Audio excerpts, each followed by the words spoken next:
Hey, what is going on, crypto people? It is the Crypto Siege with another day in the life and the crazy life that is the digital asset space. Good morning, good afternoon, and good evening to each and every one of you. I'm so excited for you. Listen, the market is doing what the market does. A new asset class. Wow, we're early. Even the United States Treasury is looking to call the crypto space a new asset class. Looks like the United States Treasury is just trying to take over. Got the ECAS, got the new proposal for taxes.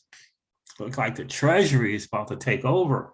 My guy Simon Dixon is saying this is a war. It started out with the war on cash, then it turned into a war on the central bank digital currencies. What in the wow? What's going on? So it was a war on cash, then a war on banks, and then now a war on central bank digital currencies. What is going on?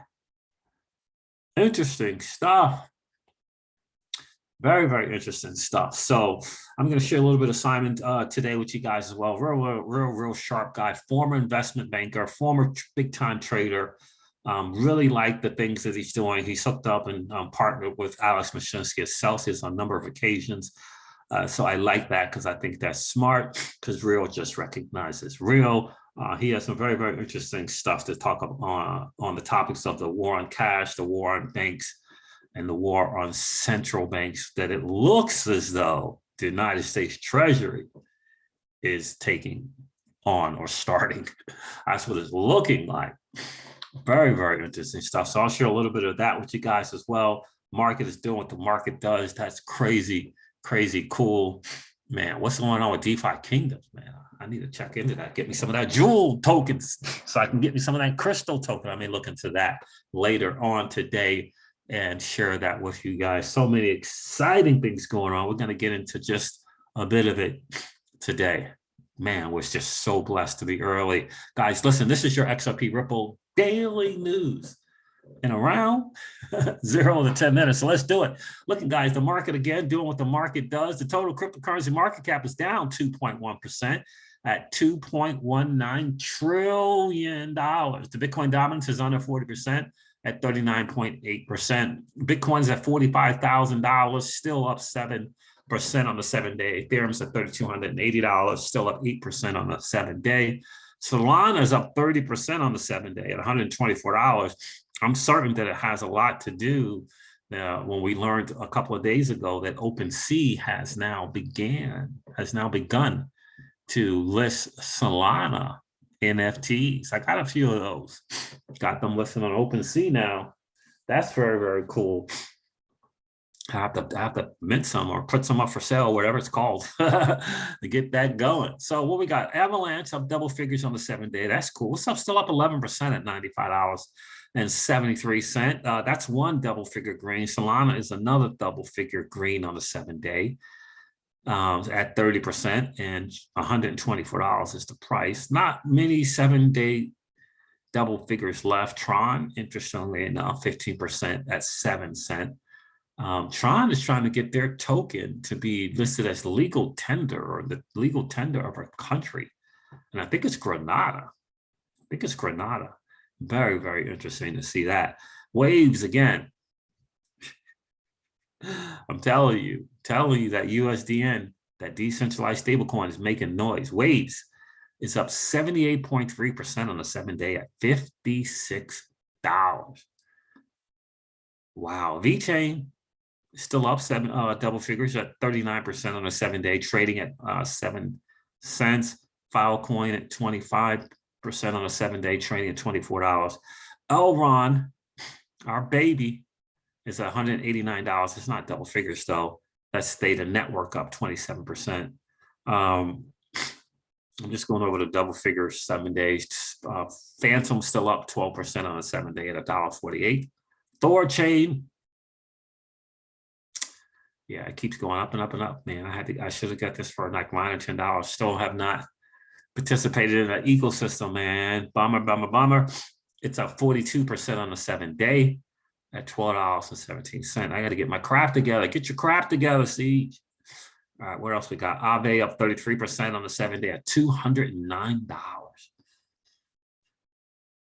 Shout out to the new 1% in that ecosystem. So Zilliqa, 286%. What's going on with Zilliqa, right? Goodness gracious. What's going on with Zill? 286% on the 7-day at 18 cents. Man, my guy, man. He is doing well off that Zill. So Pancake Swap, just to name a few, double figures green as well at 22%. So that's cool to see, man. Cool to see what's going on there. Interesting, the Gala Games continues to be trading, the Gala token trading really, just like bargain prices, doesn't it feel like it? 25 cents. I mean, they got the Gala Games, they go on the Gala Music, and they go on there in a big time way. Interesting stuff. Well, okay. Convex token, 35% on the 7-day at $28.58. So that's great to see that there. So we still have a few. I mean, a couple of handfuls of double figure greens, well, a little more than that. So that's great to see. Absolutely great to see, guys. But again, the market is doing what the market does. The big news on the day is, number one, the lawmakers, United States lawmakers, passed the e-cash bill that replicates quote unquote physical money. They passed it at the House.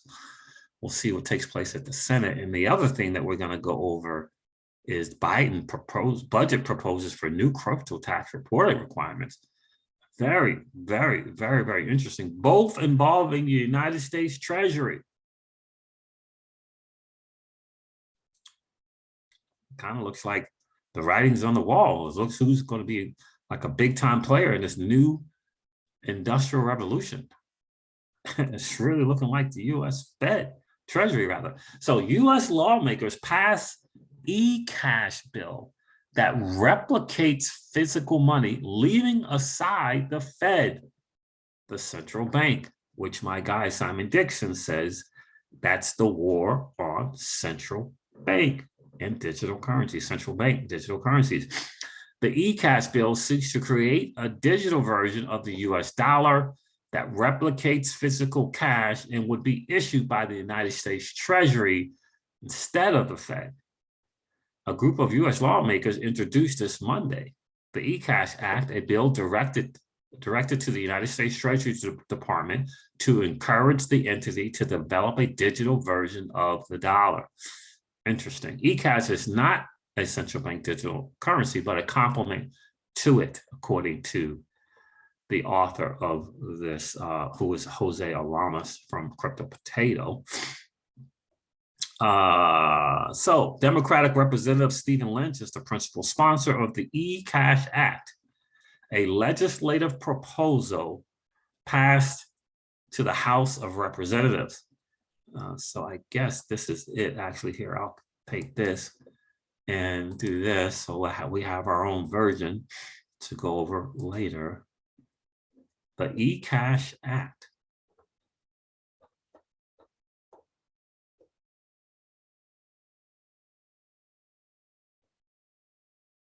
So interesting. Okay. Interesting stuff. So, and it passed, which I just find to be very fascinating in the House. So, all right, let's pass to the House of Representatives. The bill passed. As per the bill, the United States Treasury Department was selected as the most appropriate government entity to develop the pilot program for the e-cash, instead of the Federal Reserve, the U.S. Central Bank. So it technically wouldn't be a central bank digital currency, technically.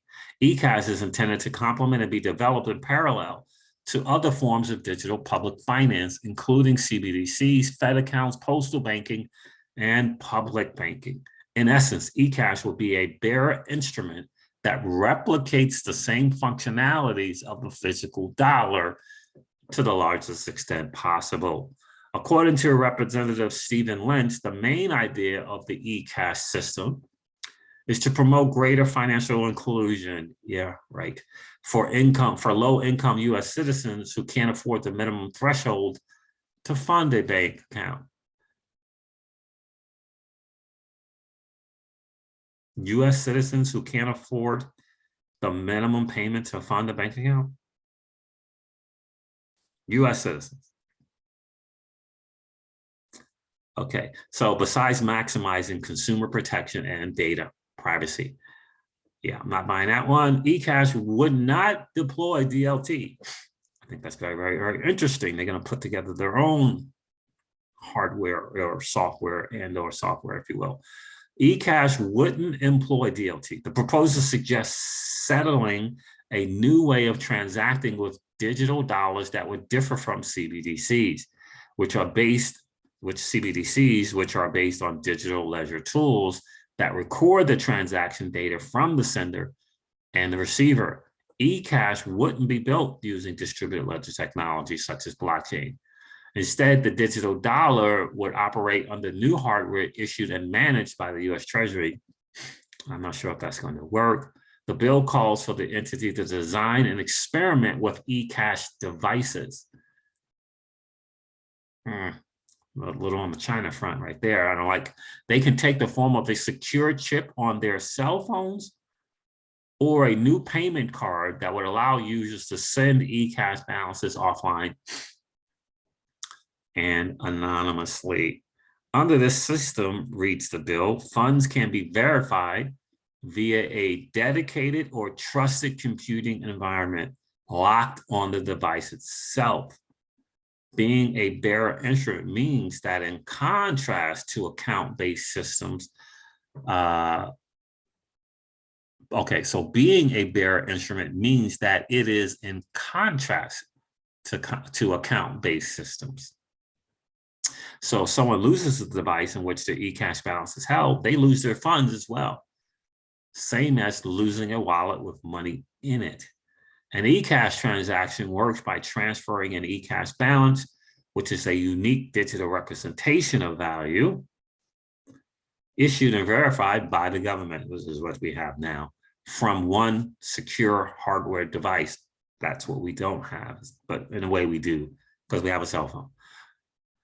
From one device to another, pressure to digitize the dollar. So the development of the eCash system might be propelled by the rapid growth of digital money globally. One example of eCash devices cited by the bill is a payments card issued by the Chinese government as part of the digital yuan rollout, in which citizens can make offline payments. So in light of the above a few weeks ago, all right, we don't know about that. So here's an interesting thing here. I'm going to let Simon Dixon share this a little bit as well.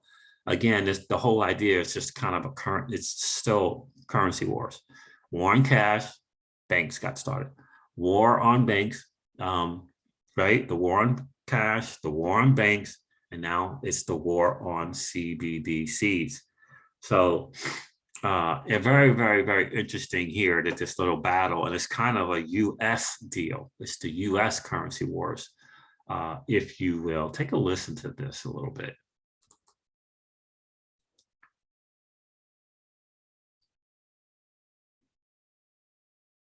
Let's go right minutes. There it is. Go here. And then the difference is obviously how will the supply be created, and that's the devil in the detail. Now, if this can just be created as Treasury sees fit, the proposal is that you can own your money as well. So let's look at it in the financial institution needs to identify who you are.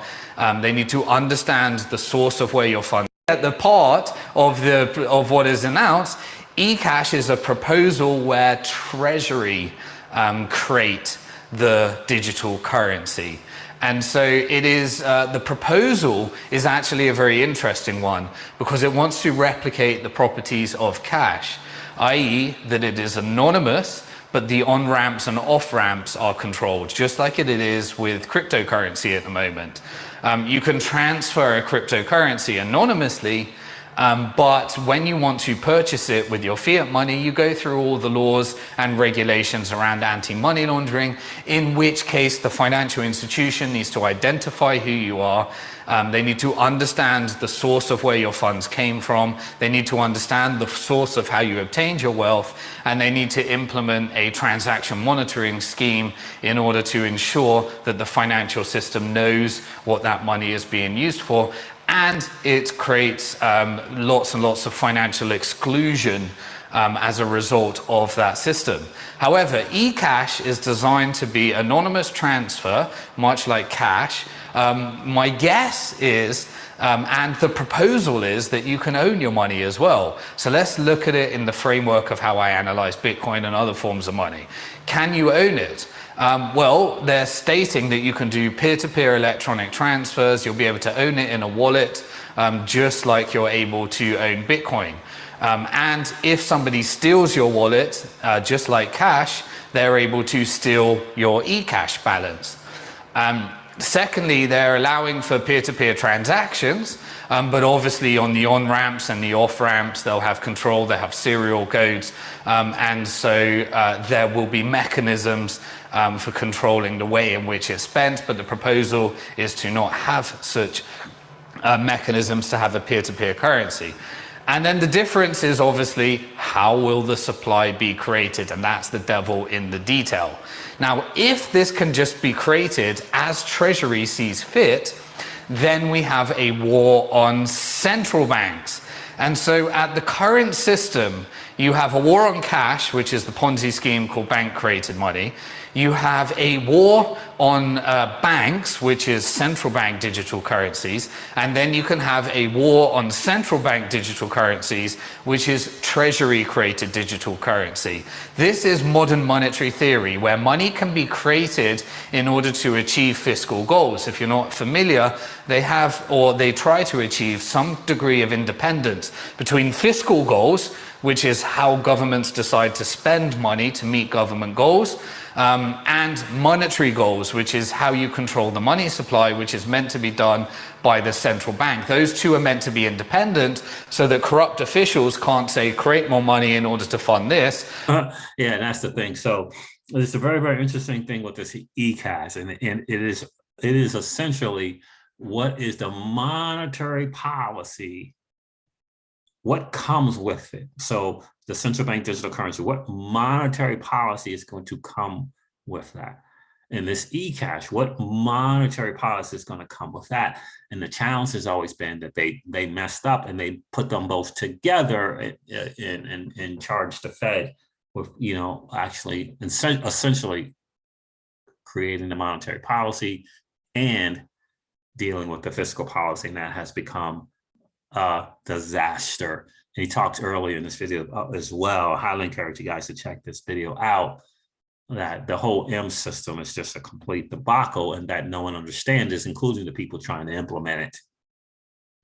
Think about that. This whole M1, M2, M3 thing, including the people who try to implement it, don't understand it themselves. So that is a big time challenge. But I'm very, very fascinated by the fact that the Treasury continues to be involved at the forefront in this new financial system. That is very, very, very interesting to me. So it says here, Biden, where did that go?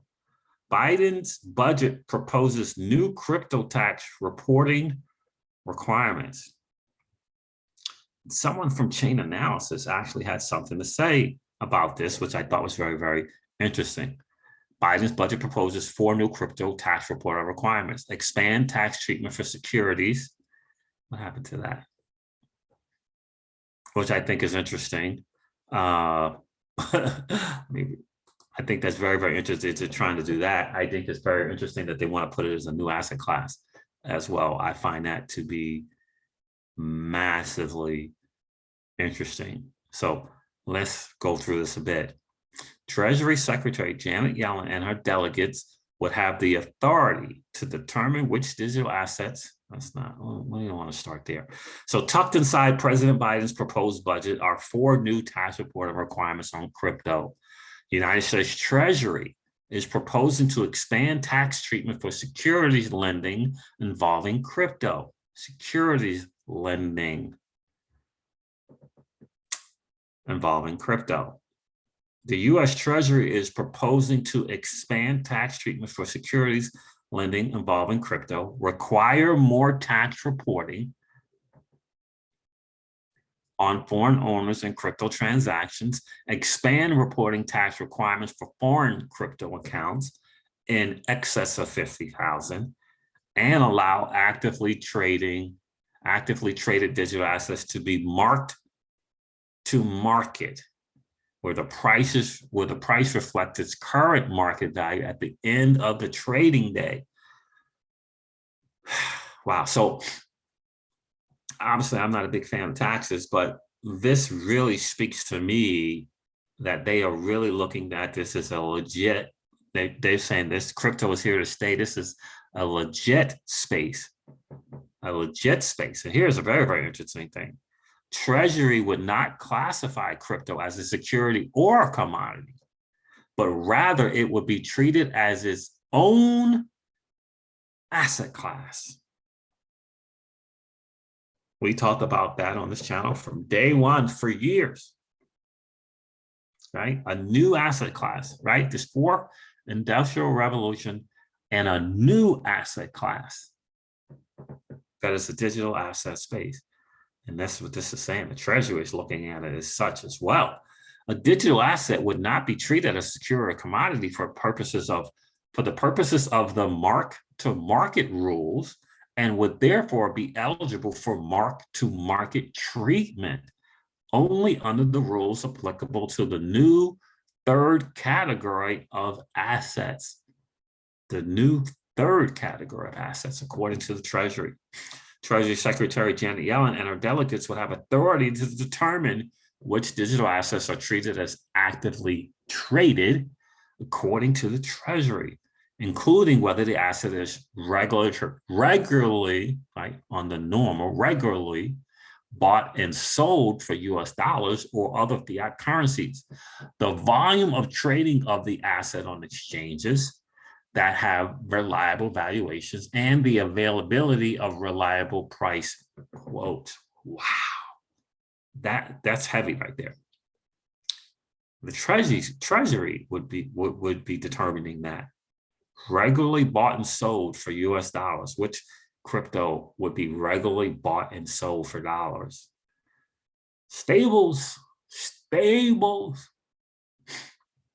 Treasury estimated the crypto tax provision could raise $11 billion over 10 years. So that's more than $1 billion in tax revenue per year, with nearly half the revenue coming from the change and the mark-to-market rules.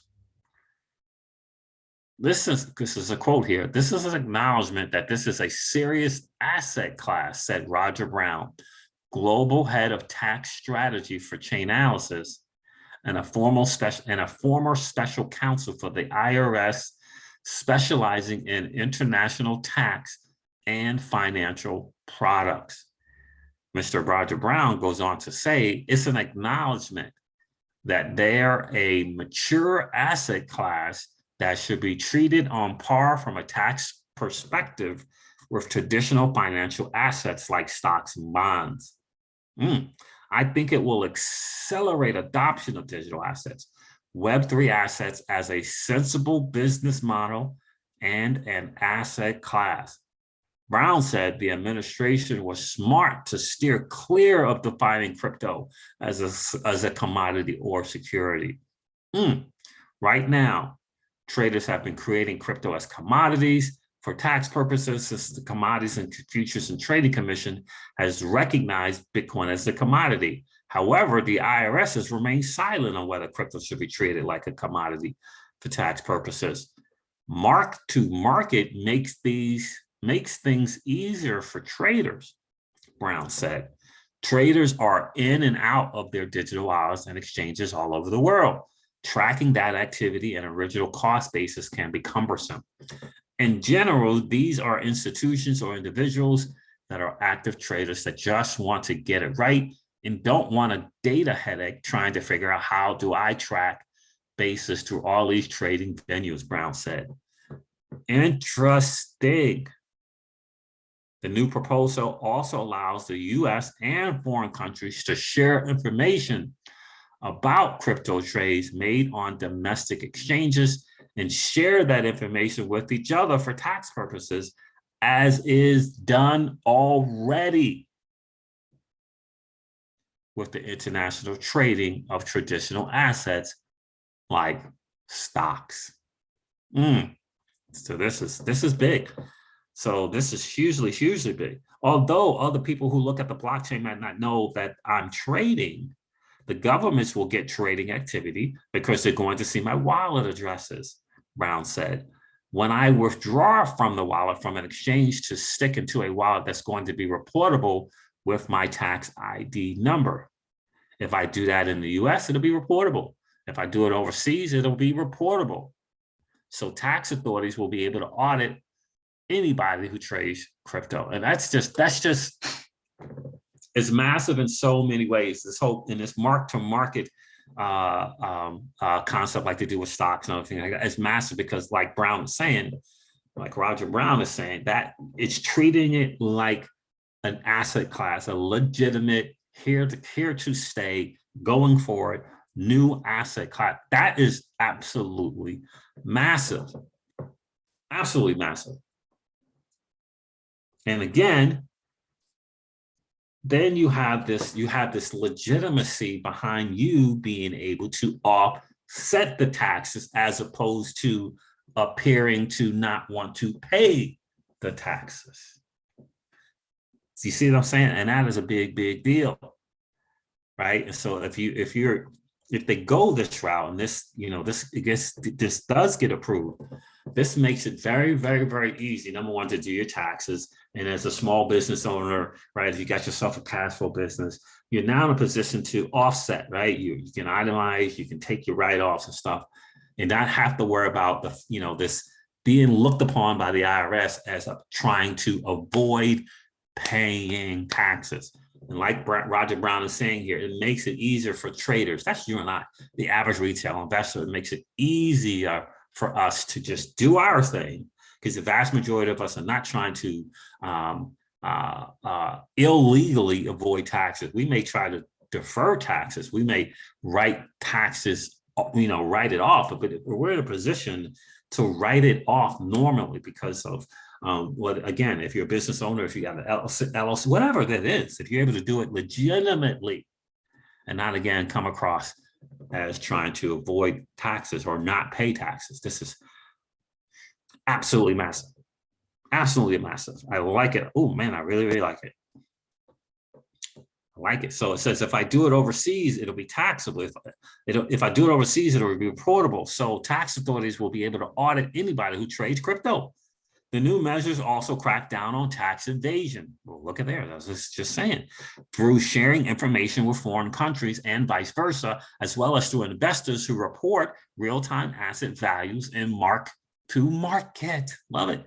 Since the industry is entirely digital, taxpayers can transact with offshore digital asset exchanges like Binance and wallet providers without leaving the US, allowing taxpayers to conceal assets and taxable income by using offshore digital asset exchanges and wallet providers, said the Treasury. Said the Treasury. So they're going to get their share, and this is the way to do it. And hey, look, there are tax laws and tax codes for a reason. So, I've always said the wealthy, the vast majority of the wealthy understand what the tax laws and tax codes are, and they figure it out. They figure it out. But we have to know what they are. And this is a way to make it very clear what they are, what it's going to be. And I'm kind of liking this proposal here. These proposals will provide much needed clarity for institutions looking to expand in the digital asset business lines. Massive. Let me say that again.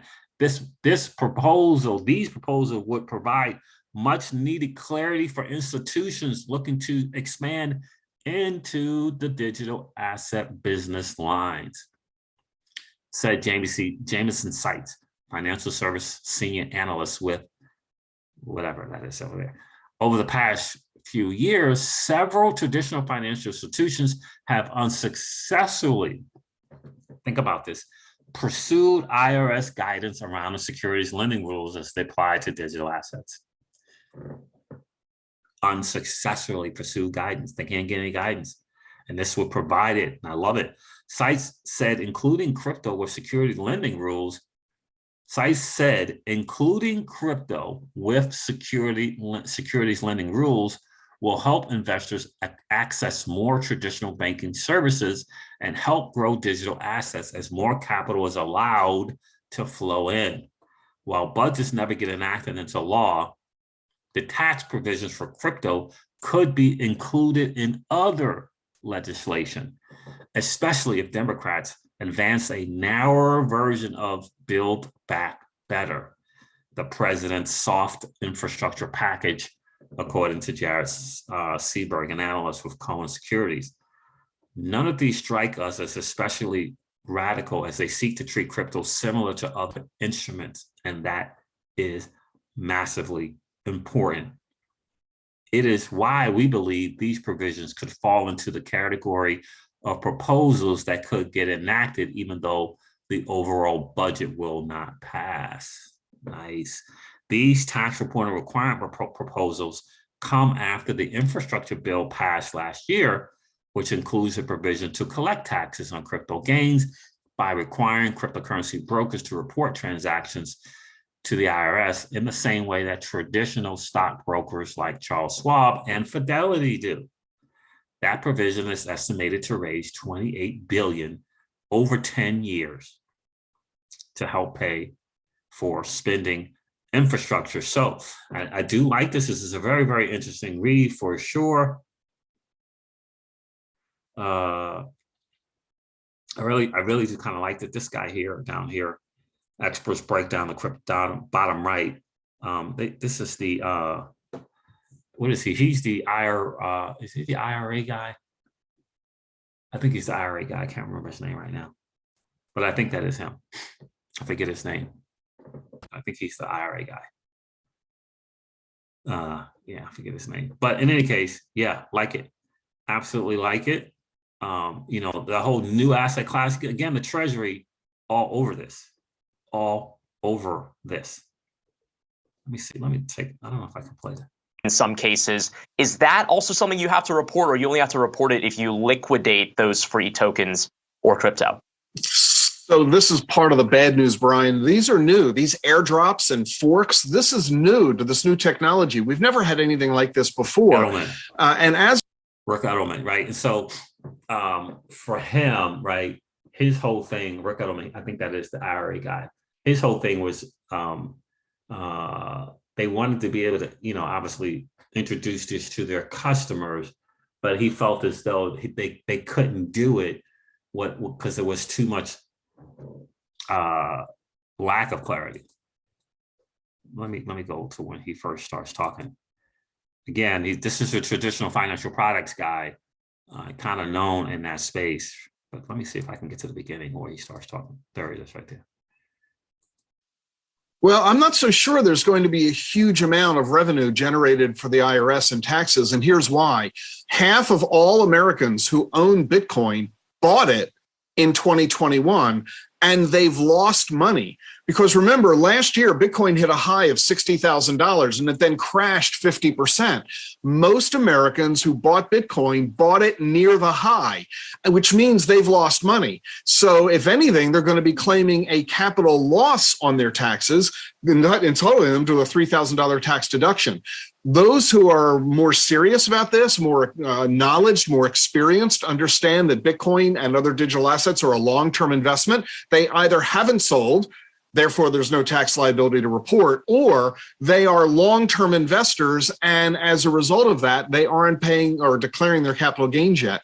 In the long run, there's going to be a massive windfall to the IRS as eventually these profits are realized. But for the moment, I'm not so sure that the IRS is going to get a short-term windfall. I will tell you this, crypto investors have proven to be the most generous in all of America. People who own digital assets are donating more of it to charity than any other donors. So those who have made big windfalls in crypto, rather than paying the taxes, they're donating it to charities across the country. And that's proving to be really valuable for those charities that need the funding. And then lastly here, I want to ask you kind of about the free crypto that some people have gotten with a lot of these new technologies, right? I mean, there have been airdrops of tokens like ApeCoin, for example. There have been a free Right. Bitcoin that has just come with, let's say, for example, signing up for some wallets in some cases. Is that also something you have to report, or you only have to report it if you liquidate those free tokens or crypto? So this is part of the bad news, Brian. These are new. These airdrops and forks, this is new to this new technology. We've never had anything like this before. And as a result, there are no rules. There's no regulation and no legislation. The IRS hasn't yet said, how do you handle the tax reporting and tax payment for your airdrops and forks? The general consensus among accountants is that you have to declare this as income when you receive it and have control of it. And later, if you sell it, you're going to declare that as a capital gain or loss. In other words, airdrops and forks could generate a tax liability when you receive it and another tax liability when you dispose of it. So you should talk with a tax advisor who's knowledgeable about crypto to help you figure all this out, because there are no clear rules yet from the IRS. Yeah, so that's good stuff there, guys. In any case, yeah, so that is Edelman. Yeah, I think he's the IRA guy, if I'm not sure, but looks like he is the president of the Digital Asset Council of Financial Professionals as well. So he probably started that, realizing that this new asset class was here to stay. He's a real smart guy. Don't get me wrong. He is a real smart guy, but he does operate. It's good to see him broadening and including this new asset class with the traditional stuff that is, again, not owned by you. Traditional financial products are owned by them. Never, ever forget that. So this is great stuff. Treasury's got to handle some stuff. This bill, again, I liked in this writing here by Jennifer Schomburger. She is saying that these proposals for these taxes thing, again, this whole mark to market, that it legitimizes the space. It puts them in par with the stock market as an example, so that you and I, as digital asset holders, can operate with regulatory certainty, not ambiguity. Right? And that is massive in a lot of ways. And then all the people around it can as well, right? The crypto tax people, they can operate around it. The accountants will have to. The accountants will have to expand their knowledge, right? Expand their knowledge about what's going on here. But they'll have a framework, because if this gets implemented, it has to have, if you're going to put taxes into something, it has to be a law, a code around it that addresses it. And that, again, is massive. So accountants around the world will be happy. People who do crypto taxes around the world will be happy. You and I do my taxes myself, and with something like this, I'll be able to do the crypto, a good amount of the crypto stuff as well, because all the quote unquote on and off ramps will have a model for reporting and tracking it. So I think this is cool. I think this is great. And again, my belief has always been, if you ever look at the United States tax law code, if you look into it, here's the thing, without question, and I talk about this when we teach about becoming your own banker. Whenever they implement a tax that you got to pay, they implement a way that you don't have to pay that tax. Yeah. It's a very, very interesting thing. That's why I always recommend become your own banker. Once you begin to do that, you don't have to, you're not afraid at all about taxes. All right, guys, look, I'm going on long enough. I'm gonna have to change the 0 to around 10 minutes thing that I always say. Guys, look, I'm gonna end this video like I do all of my videos and remind you guys of this, that old money doesn't want you to win, but that's okay though, because you and I are already winning. Have a great rest of the day, guys. I'll talk to you soon. See ya. Bye.